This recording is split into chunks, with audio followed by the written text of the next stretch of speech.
I'll be looking at the viewers on my phone to see if they got any questions or anything.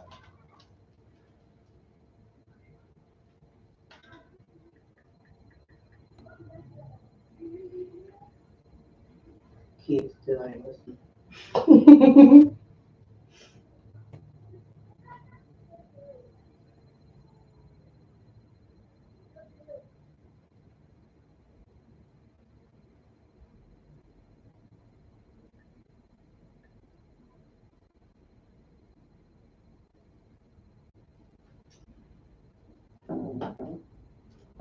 That's why I'm gonna look on my phone because I can't see the viewers. It's crazy.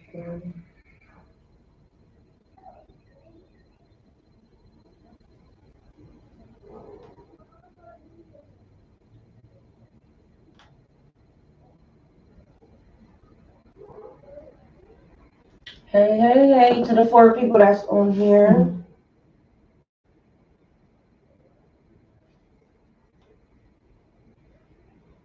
Is it raining? Oh, Lord. That's the wind. Oh. It's She crazy. said, oh, Lord.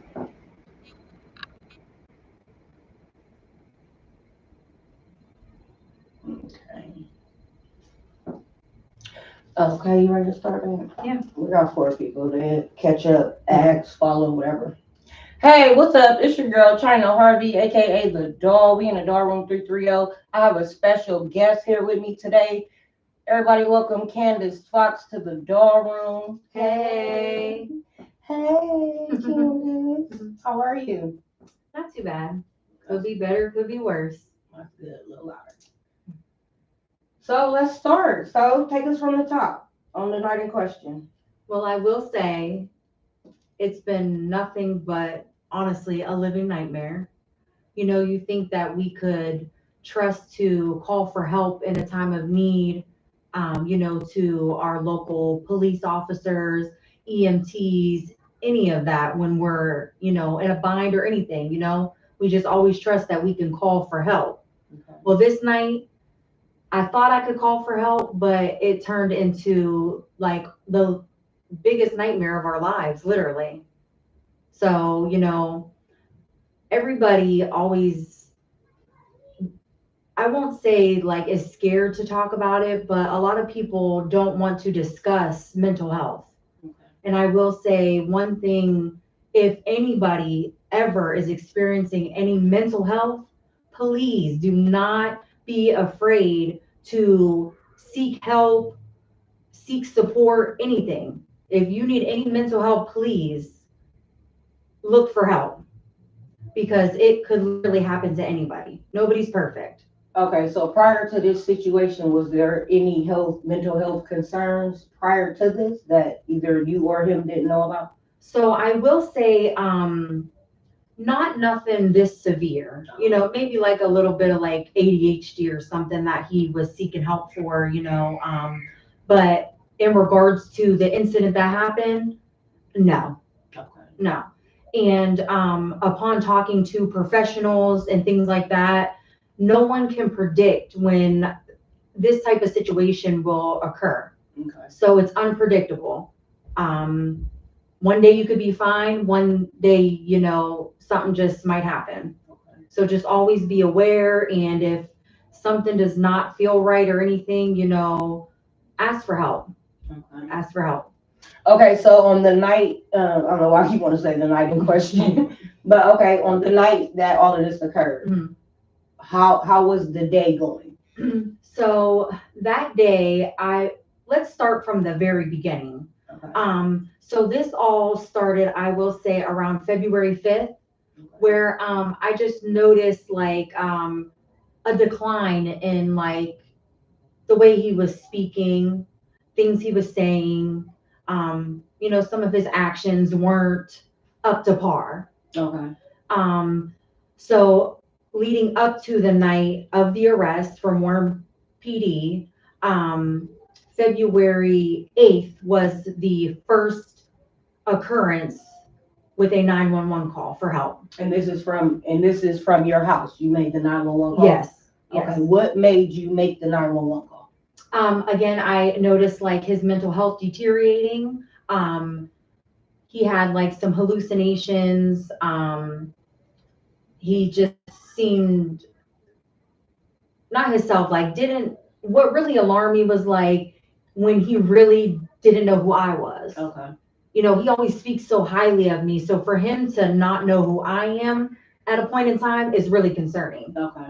You know, hearing things, being paranoid, thinking people are there to get us, you know, things of that nature. Are there kids in the home? Yes. Okay. Yes. So they actually experienced some of it as well, which was another alarming thing, you know, and I didn't want anything to, But nothing violent or anything, nothing too just the violent. hallucination and okay. Yeah, Okay. hearing things, you know, things of that nature. So it was February 8th was the first 911 call. Okay. I experienced not experienced, I basically let them know my concern, and one officer decided, hey, we're going to pink slip him.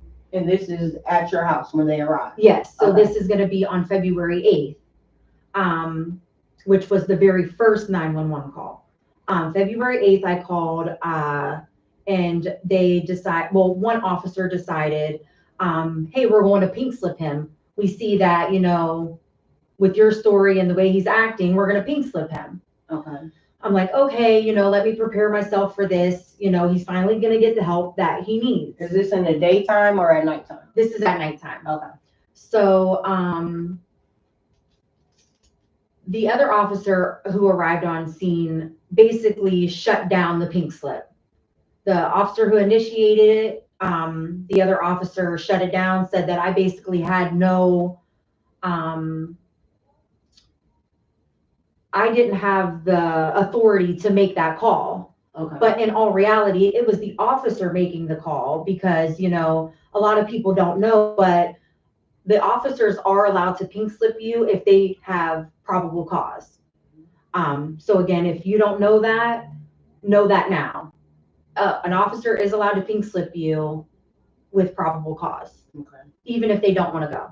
So at the time the police are at the home, how is he acting? He's kind of like in and out, you know, he'll act fine for a second and then he'll go into something crazy, like not crazy, but like he'll say some off the wall things. But then it's kind of like they ignored that. Okay. Because they said, again, I don't have the authority. So they handed me a card, said if anything else happens, to give them a call. Okay. So the next day I'm at work. He's rambling on, you know, saying like off the wall things. You know, I'm saying, you know, well, will you go to the hospital when I get home? You know, let's go to the hospital. I'll go with you. It just wasn't making sense to him. He thinks he's fine because when people are in these manic phases, you cannot tell them that something's wrong with them, and you cannot come to them aggressively, because if you come to them aggressively, it like triggers them. So I would suggest like. So was the police being aggressive or anything, or are they just talking to you at the moment? So on February 9th, they came again because I did call 911 because his mental health did deteriorate. And the same officer who was going to pink slip him came with I think there was like 6 officers in my home that night, and he was one of them. They all came in, and, you know, I'm just basically telling them, like, thinking I could trust them, saying, hey, you know, this is what happened. You know, X, Y, and Z happened. And they just immediately criminalized the whole situation. So we're arresting him for domestic violence. I said, absolutely not.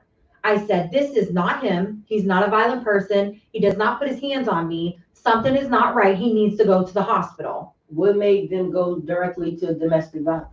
Because of me telling them like the situation that had happened, because he didn't know who I was. Okay. So I don't want to say too much. I got you. Because they can basically use it against us. So like they already did. Okay. But because of me telling them the whole situation, trusting that they would see what's going on with him, that they would help him, and instead arrested him. So they arrested him for domestic violence, and they at first, you know, they were talking to him. But you never, hold on, Paul, I'm sorry. That's okay. You never told the police he put his hands on you or nothing, So I did say that he grabbed me not knowing who I was, thinking I was basically an imposter. Right. I'm saying though, far as the 911 call, it wasn't like, oh, get over here, he's beating my ass. No. Okay. No. So That's not until got you. Okay. not until they got there had I actually poured out to them and said, this is exactly what happened. So even in court, while we were going through like the lower courts, one of the officers did tell them that it was a mental health call. So for them to continue to ignore this is absurd. So they were just like talking to him, trying to get an understanding of what's going on, but still in the back of their minds, they already knew that they was arresting him. They was arresting him for domestic violence as soon as I basically told them the situation, which was crazy to me because like I said, I begged and begged and begged them, please, he needs help. The ambulance are outside. How come they're not coming in and checking him and assessing him to see if he needs mental help? Right. That was another alarming thing that I didn't agree with. Okay. So he's just saying like off the wall things. He's saying that they are all his family. He loves them. Why are they doing this to him? One of the officers even spoke up and said, hey, I've been encounter with you before and you weren't acting like this. Something isn't right. So you mean to tell me that you guys just ignored all of these signs? He thinks that he's being arrested for money. He thinks that the cartel's there to get him. I mean, everything is on body cam footage, which I have requested, and you know they keep on giving me the runaround about everything. But they clearly ignored all the signs. They ignored my concern, everything. So they, you know, again, in the back of their mind, they're there to arrest him for domestic violence, which is again crazy. While they're arresting him, you know, they try to reconcile with him because he has my son in his arms. And, you know, he's like, no, this is my first son, you know, born son, you know, like I love him to be with me, you know. And again, when you are in a manic phase, you kind of like feel paranoid, you know, like people are there to get you and hurt you and things like that. So again, you have to be careful when involving yourself with somebody who is in a manic phase. And you can't go after them with aggression. You have to basically reconcile with them. Okay. So at the point where the officers was continuously getting in his face and trying to take my son from him, he wasn't going for it. So he was asking them to back up and they wouldn't. They said, we're not backing up. One officer stepped in and got aggressive and ripped my son out of his hands. So that's when they all basically, after they ripped my son out of his hands, they all like bulldozed him over to my couch where they all had their tasers out, handcuffing him. They did confirm on camera that they did handcuff him. And then they got him up and started checking him. And then the situation kind of like calmed down. Did they tase him? I don't think they did, but their intentions were to tase him if anything got out of hand, I believe, because they wouldn't have drew them out. Right. Why didn't the officers ask you to take the baby, to get the baby from him? So he was like, well, the officers did ask him if I was able to take the baby, but you know, he was like, no, no, I'm not giving nobody my son. This is my son. You know, I don't know if it was like a sense of comfort for him because he was experiencing those paranoid delusions. So maybe, you know, our son was like a comfort for him. I mean, he knew that was his son. Right, so right. Yeah, he was in some type of almost right mind, but yeah. And again, like I said, you know, the doctor did inform me that, you know, with paranoid delusions and things like that, it's unpredictable. Okay. So it can come and go and jump back and forth and things like that. They might seem like they're in the right state of mind at one point and then go from that to something else. So it is very unpredictable. Okay. After that, they got him, handcuffed him, they were searching him. And then, you know, they started talking again and things like that. And then they just all like grab him to take him out. And then he starts freaking out again, like, no, no, no, my body hurts, like you're hurting me. There was a few officers carrying him out, and all I noticed is one of the officers just boom, boom, boom in his face. And I'm like, what the fuck are you doing? Like, why are you putting your hands on him? This is exactly why people do not trust you, why people do not like police officers. You cannot do something like this. Like, you're coming into somebody's home who is having these paranoid delusions, and you're trying to manhandle him and everything else. The officer who hit him and the other officer who was kneeing him at the time said that he went to grab for a taser.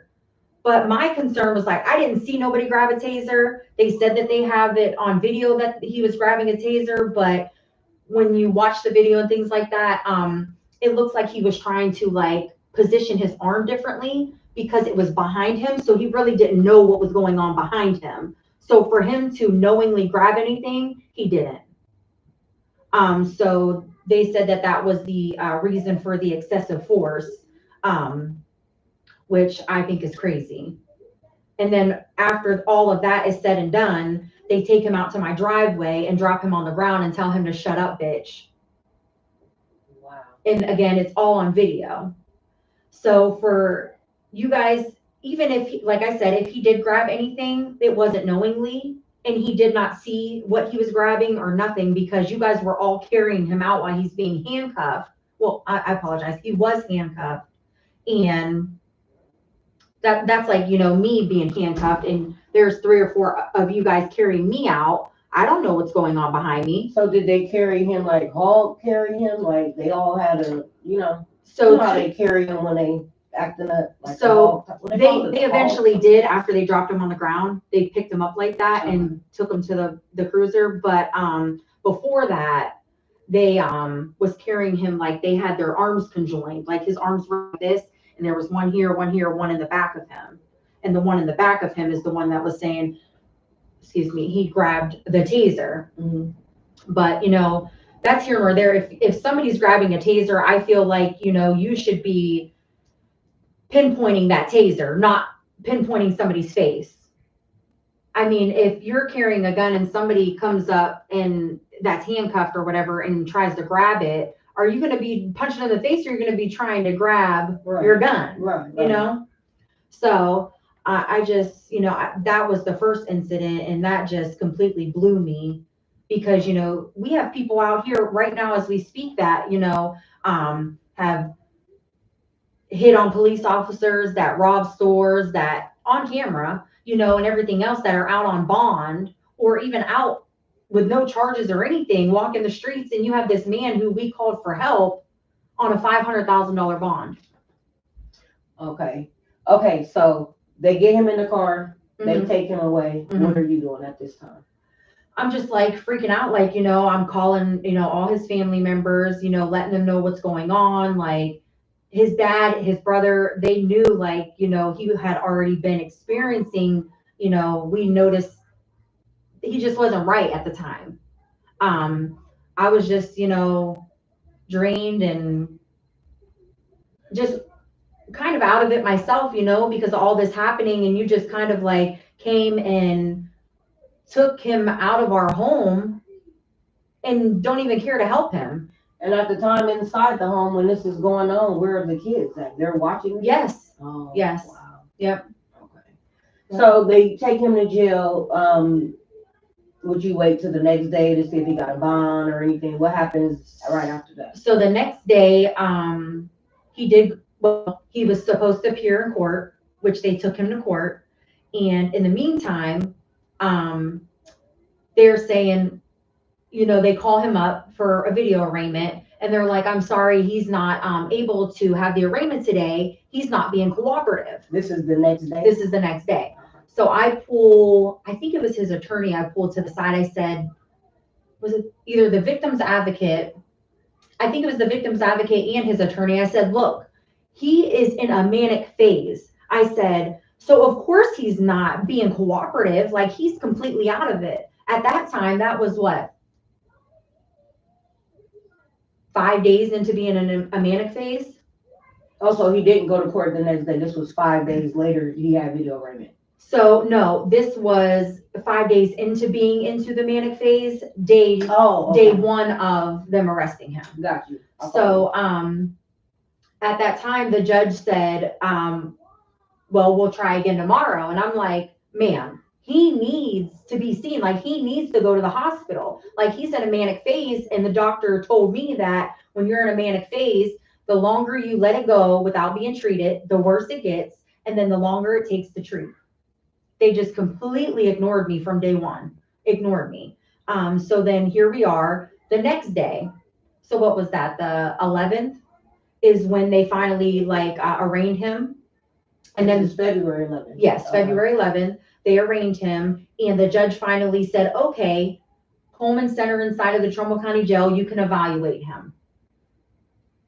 Why now are you evaluating him when I asked you to take him to the hospital and evaluate him when I called? So they finally initiated the pink slip on February 12th, where that would have made a week into being in his manic phase.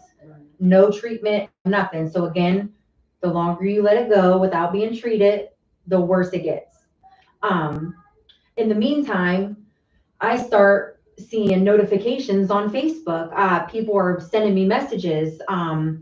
You need to get over here. You need to do this. Tommy's running down the street in his orange jumpsuit. And I'm like, huh? What are you talking about? Tommy's going to the hospital. No, he's not. He's running down the street right now. I said, excuse me? So with the paranoid delusions that he was experiencing when they arrested him, only gotten worse. So when they went up to a cell on February 12th to get him, as they stated in the report, he was very uncooperative, and it took 2 plus several other officers to get him into the officer car or to the officer car.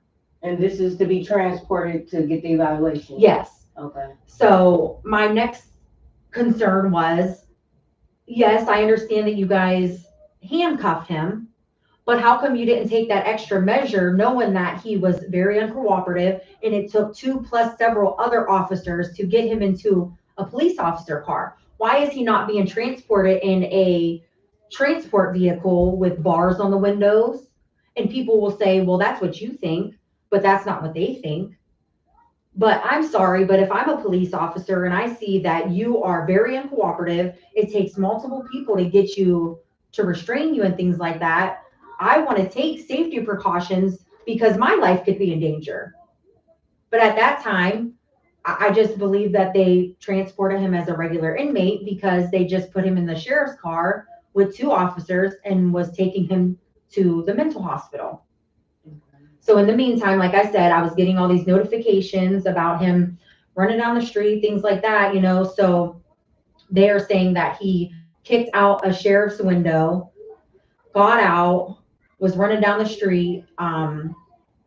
One woman who watched everything, she told me, because the police told me that he hit an officer. And I said, that just doesn't sound like Tommy. It doesn't sound like Tommy busting out a window and jumping out of a car and running down the street. Like I said, Tommy, he's been to jail before. He's never given the officers any trouble or anything like that. So why now? Right. Something's not right. So he's running down the street. There's I think 4 or 5 officers that finally gather together and have him on the ground. They're tasing him. The one lady said, I did see that the officer went after Tommy to hit him and he missed, and then Tommy swung back. So at that time, again, why are you trying to hit him instead of detain him? Mm-hmm. I don't know. I wasn't there. I'm not a police officer. So if you have to use excessive force to hit an inmate, I don't know. I have no idea. So all of that is happening. They finally get him into an ambulance and strap him down, which I think should have been done to begin with. And then all this could have, been not a thing. Right. So they finally get him to Sunrise. They evaluate him. They say, they do notice that he's experiencing some paranoid delusions. They diagnose him with schizophrenia, bipolar. Again, like I said, they said it's very unpredictable.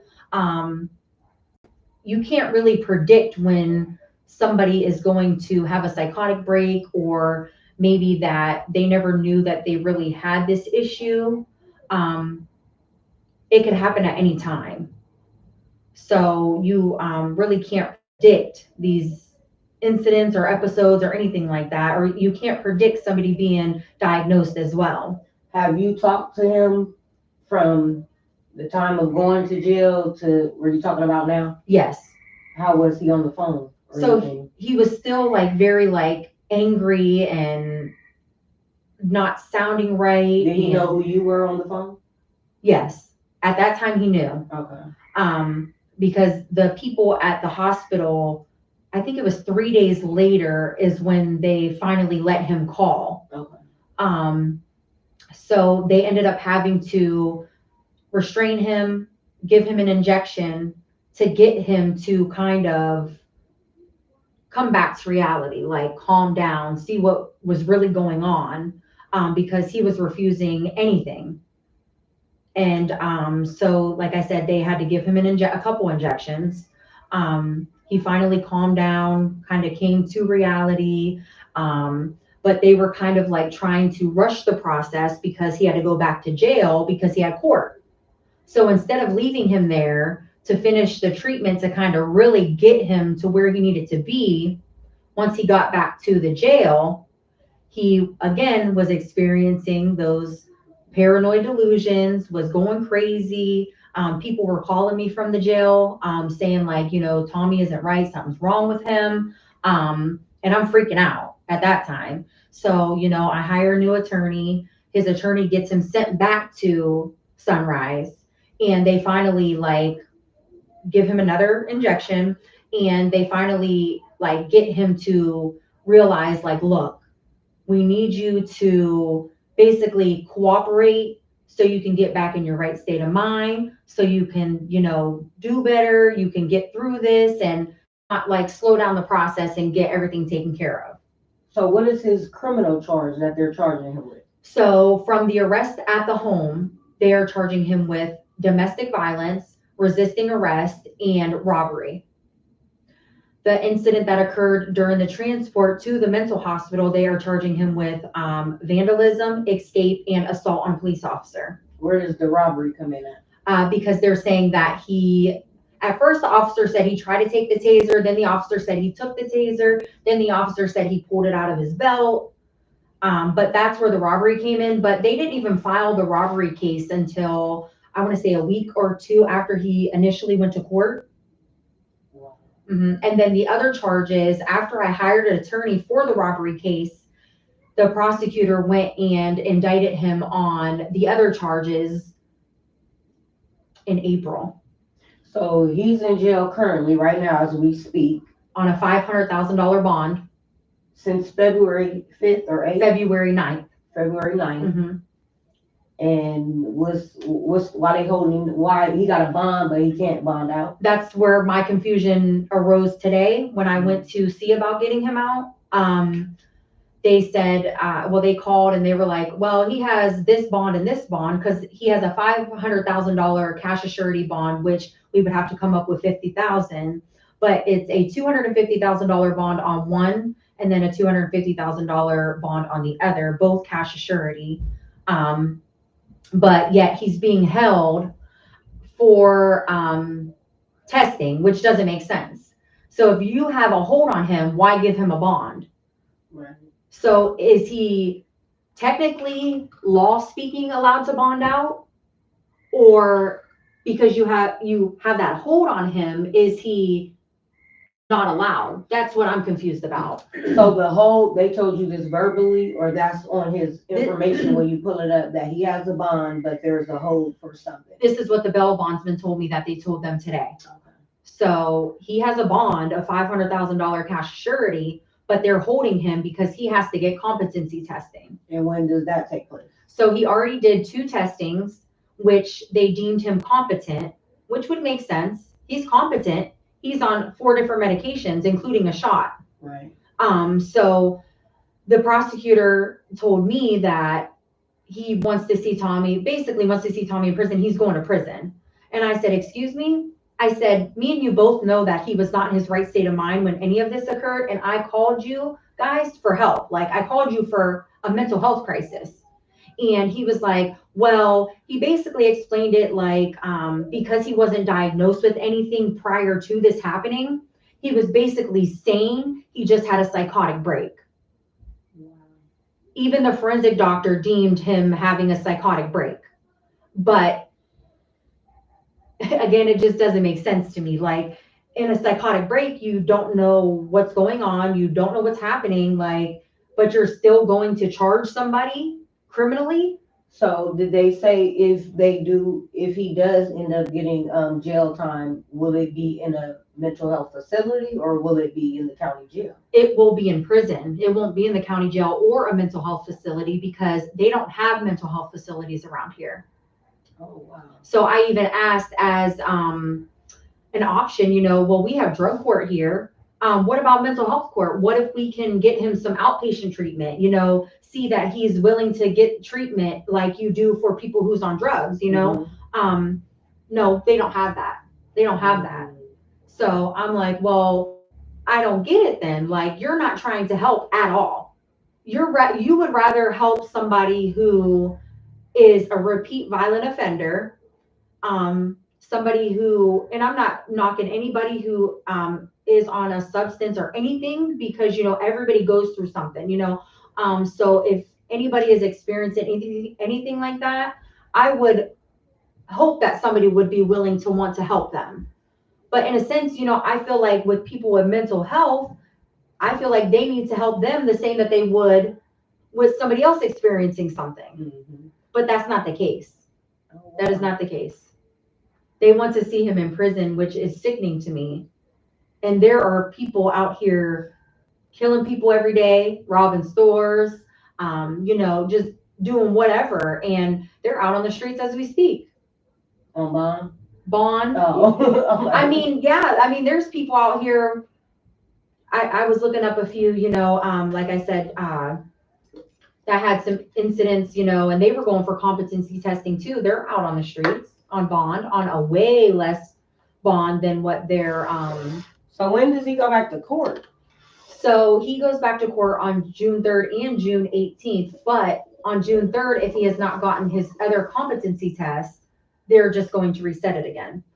So therefore, we still can't bond him out because they're saying that he has a hold, but he still has a bond. So what's your next process now? Like, wait till he take the other test or? So basically, yeah, wait until he takes the other test, which the prosecutor said he is expecting the same result from the test, that he's competent. And again, my argument, yes, he is competent now, but he wasn't competent at the time of the incident. But you still want to put him in prison. So you saying he's competent on the med? So they are giving him medication? They are, yes, because when he went to Sunrise, they prescribed him medication to take back to the Trumbull County Jail with him for him to, stay stable on his medication. When the last time you talked to him? Earlier today. And he was doing okay? Yes, he's doing a lot better. He's gained some weight and he's talking a lot better. It's crazy because it's like the medicine can't even allow him to get angry or anything. I can be there yelling at him or something. He was like, oh, it's okay. Right. It's okay. We're fine. Right. Let me see. We do got 20 viewers on here. We appreciate you all. If y'all have any questions for Candice, any advice, any suggestions, what else you need from the people? Just anything, any support, or just to be aware of anybody going through anything. Do not take a simple no answer or anything. Like, you go above and beyond because they will literally tell you anything. They will do anything because they think that they can get over on you. Like, they just think that they could do whatever, whenever. I was talking to his attorney, I said, I filed the affidavit. I let them know that Tommy never knowingly harmed anybody. He didn't do what you guys are saying he did. And he was like, well, you lied. I said, the police officer lied. He said, they're allowed to lie. I said, when? When are they allowed to lie? So why haven't they gave you the body cam footage that you asked them for? I don't know. I went down there. So they did say the reason why they didn't give me the full body cam footage of it being in the home, because now there's a new law where if there is an incident that occurs in the home, they cannot allow the public to see it unless the arrest happened in there. So say, since he was arrested in the home, they're allowed to give me part of the arrest that is uncensored, but anything else in the home, you are not allowed to have as public anymore.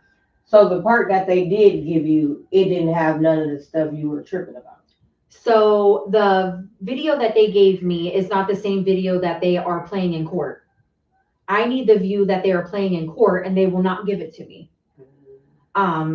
Because they're saying that he grabbed a taser. I need to see what you guys are talking about. And his attorney, your attorney ain't said that he could get the footage or nothing? He got it, but he won't give it to me either. Well, not actually give it to you. He won't let you review it? He let me review it. Okay. He did. Okay. Which I did record a little bit of it. But I just don't understand why they will not give me the part where they are basically showing in court. Like, I just asked that you guys give me that view. But I've been down there 3 times and they keep on giving me the same view that they've given me already. So. But you say you've seen the other view though, right? Yes. Yes, with the attorney I did. Okay. Mm-hmm. Okay. And you believe it's everything what you think it is? I do. Okay. Even if he did grab anything, like I said, he didn't knowingly grab anything. I mean, you unless you have eyes in the back of your head, right, you really don't know what's going on behind you, and you're being carried out by multiple officers. Right. And then, like I said, the officer beat him in the head a few times, like the side of the face and stuff. So in his mugshot, he has like a big goose egg that's black and blue. Okay. And then when they carried him outside, he went dead weight in the driveway. And I wonder if it's from him getting punched in the head so many times. So when they dropped him, when he went dead weight and told him to shut up, bitch, who knows that he was even okay at that time? Right. Damn. So the excessive force could have been, trauma to the head. So. Anything you want to ask the people for? Any questions you got? I mean, I know you had some earlier on social media about the bail and the bond and the hold and all of that. Mm-hmm. Did you get any answers you think was? Not really any answers. People were throwing out good, like, suggestions. Okay. But although they were good suggestions, I was trying to explain to them that I get everything that they're saying, but he has a bond. He's not been in trouble anywhere else. Nobody's holding him. He's not on probation, none of that. So for them to give him a bond but still hold him just doesn't make sense to me. So what did the bail bondsman say as far as that? I mean, they would know better than we do. They basically said to see if they will lower his bond, if they will give him a different bond or whatever, but to wait until after his competency hearing. Right, yeah, because for a lower bond, yeah, that's not the question you have for them. You like, okay, with the bond he has now, why can't he get out? The jail is saying that, or the common pleas is saying that he has a hold on him. Right, right. So that just didn't make sense to me. And then this high bond is just insane. Like, he's missed half the year already just because I called for help. Right, because he's been in there since February. Mm-hmm. Right. Yep. Now he's going to be missing his son's birthday and everything. So when is his next court date? It'll be June 3rd, which if he didn't have his second opinion competency hearing, they will reset it again. So he's been sitting in there. June 9th will be 4 months. So what's the hold up with the test? Why they haven't? I guess it's kind of like first come, first serve type thing. So like you have to wait in line basically. Mm-hmm. And they do it on Zoom, which is crazy, but instead of seeing them in person, they do it on Zoom. So it's just a waiting game, which is crazy because why can't he just bill out and do all this? He's missing everything. Like, he's missing treatment. Like, yeah, he's getting medicine, but that's medicine. Anybody can take medicine and be all doped up, and groggy and whatever. But he actually needs treatment. Like, he needs to speak to somebody who is going to help guide him into, dealing with what he has been diagnosed with. Right. And you saying you feel like he can do all that out on bond with your support, his family support. Absolutely. And all of that, right? Absolutely. Okay. Yep. Yeah, I don't see. Yeah, Hmm. I mean, it would be a good thing to get the bond lowered first. Yes, yes. But like you said, he didn't been sitting so long. You Hmm. ready for him to come out now? Yeah, I mean, Right. it would just only make sense. Like, he seems like he's back to reality. He seems to be thinking a lot better. So again, like I said, you said the support from me and everybody, and seeking further treatment. I think he would be fine. Out on bail. Hmm. Right. Hmm. So you think, just hypothetically, you think they scared he gonna run or something, like he ain't gonna come back to court, I don't know, or this honestly. might be procedure, like this might be the fucking procedure. Yeah, I don't know. So I don't know what their thoughts are. I just really don't know. They're basically just looking at this as like a criminalized situation instead of actually seeing it for what it really is, which is sad because, there are multiple people who are experiencing mental health, and because they're not getting help, some do tend to turn to other things and get worse and deteriorate and things like that because they're not getting the help that they need. Like, I just feel like Trumbull County is one of the worst when it comes to court. They can do whatever to you, whenever, however, and it seems like there's nothing that nobody can do about it. So, like, I just feel like, as a community, like, with mental health and as much as people experience it, like, something has to be addressed. Like, mental health has to be a concern around here. It has to be everywhere. You don't feel, and don't take this the wrong way, please don't. You don't feel like, where was the awareness before your situation? That's why people choose to sit back and not intertwine. It's like they say people only think about stuff and awareness when it's happening to them. But like you said, Agreed. mental health is all over the place. A lot of people going through it. Mhm. I just had Miss Nikita Workfield Owens in the doll room talk about mental health Mhm. and how to seek help and all of that. And you'd be surprised, like a lot of people look over that stuff They do. until it's actually them in the shoes. I agree. And that's why I said do not ignore it. Do not ignore anything. Like, there is resources out there. You might have to dig, but I've been on the phone almost every single day since February trying to get somewhere with this. Has anybody like reached out to you to like legal aid or anything? Have you reached out to them? No, so I reached out to the NAACP. They were kind of like, which was shocking. They really said that they didn't have no resources, which was a little alarming. And there is a place in Mahoney County that does have like mental health advocates. It is called, let's see, I actually got that information today. It's NAMI, NAMI, of Mahoning Valley Mental Health. So they do have like mental health advocates that will help advocate for you and things like that. I know Compass seems to be really good with helping mental health patients, getting them, the treatment that they deserve and extra things like they help, But he would have to be on the streets for that, right? Absolutely. They will not come to the jail to see you. Okay. So the jail does have the Coleman Health Center working in the jail, but I hate to say this, every time I call, they do not return my phone calls. So it kind of makes me think that like they're all intertwined and like they're not allowed to reach back out to me, but that's just me assuming. Yeah, because So- it could be just, like shit. It's a lot of people in the county. Right. It's a lot of people like, what I'm saying, like you said, it could be a waiting game, Right. a waiting list, or, first come, first serve type Right. of thing. I wouldn't, of course, because you're in the situation, but, try to stay positive and, Absolutely. think positive and have faith. Yeah, I'm trying. I've been on the phone almost every day since he's gotten locked up. I've been here, there, and everywhere writing letters. So I'm definitely trying to send some awareness every which way I can. Right. I'm trying to get them to see this for what it really is. So I'm definitely trying, and I'm not just going to sit back and just allow anything to happen. Okay. And that's what a lot of people allow. And that's why this just keeps on happening, not even with mental awareness, just period. A lot of people don't know like the laws and the procedures and what they actually are eligible for or can do to help a situation. They just know the bare minimum. And, I just feel like us as a community just need to be more aware of our rights and laws and everything that we're entitled to. Okay. Mhm. I got a question.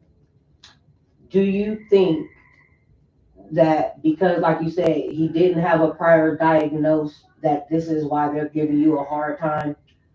I think this is probably, yes, I think so. I think so. I think that if he would have had a prior diagnosis, um, which I don't, like I said, he was diagnosed with ADHD and things like that. He was getting medication for that.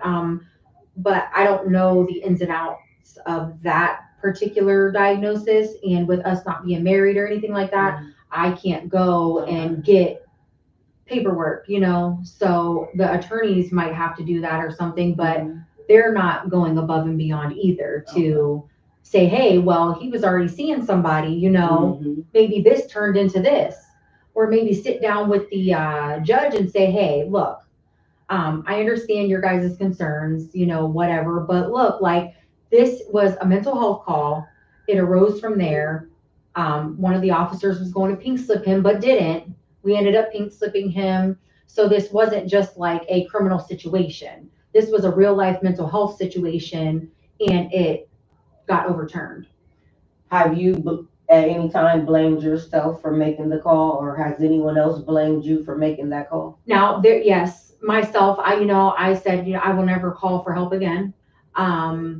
Because like I said, we should be able to call. And then, people have, basically blame me for the situation, but and I'm not saying that they're wrong, but until they go through it, they don't know what I was going through or what he was going through, for them to make that call. Okay, because clearly you called out of concern. Mhm. That's your man Mhm. out of concern, Mhm. not because you wanted him locked up. Right. I didn't say, oh my God, he's beating on me. Like, Right. I need you to come here right now and take him. None of that. Like, I begged them. I begged them, begged them, begged them to please take him to the hospital. But they was not budging. They was not budging. So. Somebody said any call-in section. No call-ins, but if you got a question for her or any suggestion, advice, or anything, feel free to put it in the comments. The other viewers that's on here, y'all ain't said nothing. That's cool too. But like I said, anything y'all want to ask her, anything that can help her, feel free to leave it in the comments. Please do. Yeah. Yeah, that was a lot. I know. That's it a is a lot. lot. It's a lot. And it kind of like gets me frustrated and worked up and stuff just talking about it because, like, you call for help and now you got to deal with all this stuff. Yeah. Spending all this extra money that you don't need to spend on all these attorneys and, making sure that they're okay, in there, and phone calls, and it's just a lot. It's a lot. Yeah. So. Well, stay prayed up, girl. Keep your faith. Stay positive. I am gonna leave this up on YouTube and on Facebook just in case somebody who happened to not see it today may see it tomorrow, may have some suggestions or advice for you, or may want to support you or anything. So I am gonna leave this up. Anything you want to say something else to the people or anything? I just want to thank everybody for tuning in. Don't think that this can't happen to you, because things happen when you least expect it. And again, just be aware of everything, and mental health is real, so don't ignore it. Right, definitely. Mm-hmm. How the kids? They asking about him and stuff? They do, especially my 6-year-old, which is crazy. Like, he always, is excited for him to call and talk to him and things like that. Now, my 1-year-old, he still knows who his dad is. Like, I even took him to the courthouse to see him, even though he couldn't give him a hug or anything, And then my older boys, they kind of understand better. So I just kind of fill them in here and there, so we're all, I would say it's probably affected me the worst. Right. That's your man. Right. But I've definitely been doing the most. Yeah, and I salute you. Like I said, that's your man. I salute you. I see you daily on social media, Mhm. asking questions, putting stuff out Mhm. there every day. It's about a post about him or what's Mhm. going on. So I definitely salute you for that. Well, And thank you. I appreciate yeah, that. keep doing that because I mean, I'm pretty sure his family, you, everybody, like that means a lot. So Yes. definitely. I'm doing. So even Yeah. behind the scenes, I'm ripping and running trying to find any support I can to get this out there and known, So Yeah. Well, like I told you, I'm always here. Thank you. It's been a pleasure for me to do this for you, just like Thank we you. said, to bring awareness. Mhm. Any questions, any answers, anything for her to help her, I'm always willing to do. I love Candice. I rock with Candice. Thank you. I love you. Like I said, if y'all got anything for my girl, please put it out there. Please reach out to her. Mhm. Anything. But your girl Candice Fox, your girl China Harvey, aka the doll. And yeah, we out.